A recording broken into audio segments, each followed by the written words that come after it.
What does it mean to be a hero?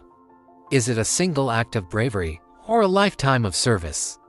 For Marine First Lieutenant Travis Magnan, it was both. In April 2007, during his second tour in Iraq, Travis and his team were ambushed in Fallujah. The air crackled with gunfire, chaos reigned, and his patrol was pinned down. With enemy fire coming from all directions, Travis knew his men were exposed. He made a choice. He deliberately drew fire upon himself, allowing his wounded comrades to be pulled to safety. His courageous actions saved every member of his patrol. But in that moment of ultimate sacrifice, Travis was killed by an enemy sniper.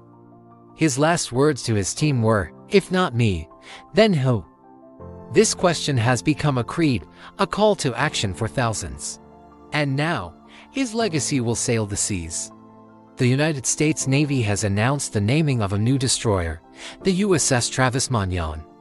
His story of courage, service, and sacrifice will now be carried across the globe, a steel testament to an American hero who put others before himself. His spirit lives on, inspiring us all to live with character and lead with integrity. If not me, then who? On June 28, 2005, Michael P. Murphy made a decision that would cost him his life.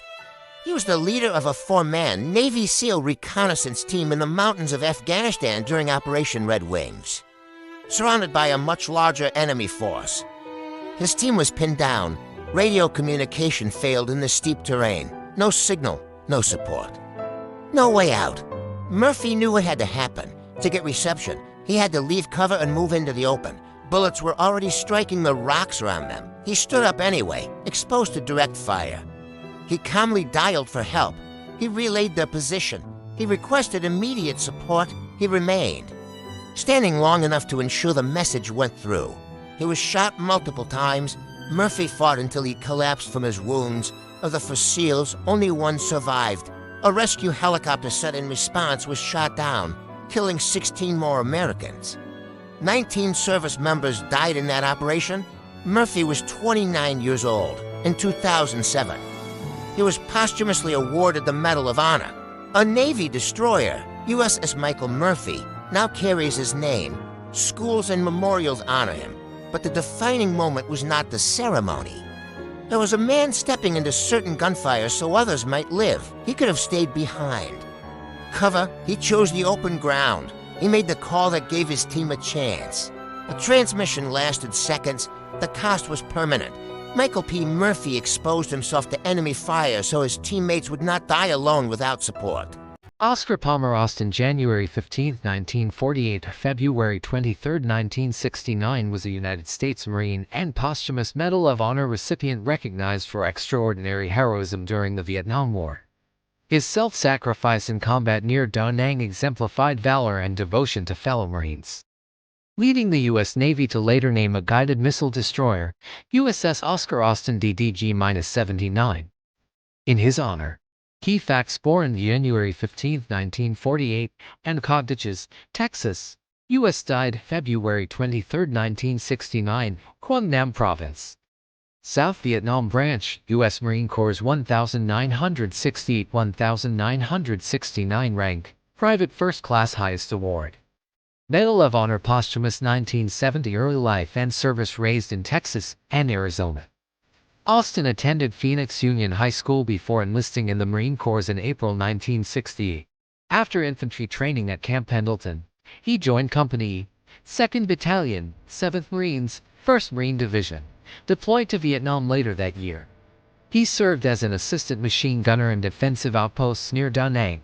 Heroism and sacrifice during a pre-dawn assault on February 23, 1969. Austin's observation post came under intense enemy fire. Seeing a wounded comrade exposed, he ran through open terrain to aid him, threw himself onto an enemy grenade to absorb its blast, and despite severe wounds shielded the Marine again from hostile gunfire, losing his life in the act. His courage saved a fellow Marine and upheld the highest traditions of the Marine Corps' recognition and legacy. President Richard Nixon presented the Medal of Honor posthumously in 1970. Austin's other decorations include the Purple Heart, National Defense Service Medal, and Vietnam Service Medal. He is buried at Greenwood Memory Lawn Cemetery in Phoenix, Arizona. Nicholas Chek did not hesitate at the entrance. On December 8, 2012, in Afghanistan, Chief Special Warfare Operator Nicholas D. Chek participated in a rescue operation aimed at a Taliban compound. Hat was holding a kidnapped American physician. Night raid. Narrow hallways. Enemy combatants lying in wait inside. Chek advanced with his team through the building, clearing rooms while under direct gunfire. During the operation, he was hit by enemy bullets while confronting hostile forces within the compound. He did not survive. The hostage was freed. Chek was 35 years old, a Navy SEAL, a husband, a father. He had been deployed several times prior. Iraq, Afghanistan. Years spent in the silent conflict that most Americans are unaware of. For his bravery, he was posthumously honored with the Silver Star. He collapsed in the doorway, not in retreat, but in advance. One more room, one more step. December 8, 2012. We honor him not for the manner of his death. Nicknamed the Devil of Ramadi by insurgents, Chris Kyle became one of the most recognized American service members of the Iraq War. Serving as a U.S. Navy SEAL, Kyle recorded 160 confirmed kills, the highest officially confirmed total in U.S. military history at the time, surpassing the previous record of 109 set during the Vietnam War. Much of his combat duty took place in the intense urban fighting in Ramadi, Iraq, where his marksmanship was credited with helping protect American and Allied forces under heavy insurgent fire. Kyle completed 4 tours in Iraq before leaving the military. While his battlefield record drew national attention, many fellow SEALs and soldiers spoke just as strongly about his dedication to those beside him. By numerous accounts, he saw his role not simply as a sniper, but as a guardian, someone whose precision could mean the difference between life and death for troops on the ground. After his service, he became widely known through interviews and the publication of his memoir, American Sniper, which further cemented his place in public discussion about the Iraq War and the realities faced by combat veterans. Nathan Hardy lived as a warrior and he died as one, born December 28, 1978. In Cape Cod, Massachusetts, Hardy enlisted in the U.S. Navy in 1996. After completing boot camp at Great Lakes, he graduated from Bud Vess in 1999, earned his jump wings at Fort Benning, and stepped into the ranks of America's elite special operators. He served with SEAL Team 8, Naval Special Warfare Unit 2, completed Arabic language training, and later deployed with the Naval Special Warfare Development Group. Every assignment reflected his discipline, skill, and quiet professionalism. On February 4, 2008, in Iraq, Chief Petty Officer Hardy was killed in action at just 29 years old while attempting to pull his wounded teammate, Michael E. Koch, to safety. They fell side by side and today they rest side by side at Arlington National Cemetery. Nate Hardy gave his life doing what he believed in, protecting others without hesitation. In the heat of the Vietnam War, one soldier's courage shone brighter than the chaos surrounding him. This is the story of Sergeant First Class Fred William Zabatoski. On February 19, 1969, Zabatoski was leading a 9-man Special Forces reconnaissance team deep in Laos. Suddenly, they were ambushed by a massive North Vietnamese force of 150 soldiers. The firefight was intense, and their helicopter extraction was hit by a rocket-propelled grenade just as it was taking off. The chopper crashed and burst into flames.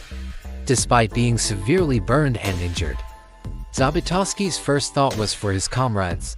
He ignored his own agonizing pain, pulled the unconscious pilot from the burning wreckage, and then went back into the inferno. Time and time again, he returned to the blazing helicopter, rescuing his wounded team members one by one. He single-handedly saved the lives of his fellow soldiers, shielding them from exploding ammunition and the intense heat. For his extraordinary bravery and selfless sacrifice, Fred Zabatoski was awarded the Medal of Honor. His actions remain a powerful testament to the unbreakable spirit of a true hero. Thanks for watching. If you were inspired by this story, please like and subscribe for more tales of incredible courage.